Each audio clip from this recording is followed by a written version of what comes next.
Ծնունդով ջրեղեն ենք, բնույթով հրեղեն ենք։ Այսինքն ջուրն ու հուրը իրարից անբաժան են եղել։ Նաիրյան մի ժողովուրդ, որ ուներ ջրի պաշտամունք, բազում ավանդություններ է պատմում, բազում ավանդություններ։ Օրինակ, ասում է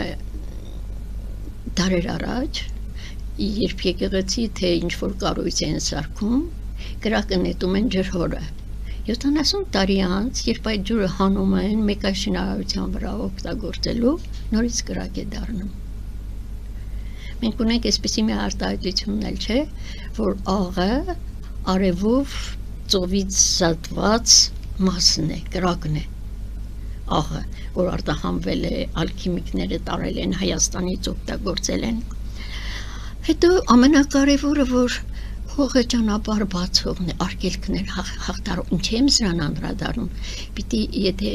հայ ասում է, որ ես ջրածին եմ, ջրեղեն եմ, ուրեմն պիտի հասկանա նաև իր զորությունը, որ ինքը ունի ջրի զորությունը արգելքներ հաղթահարելու։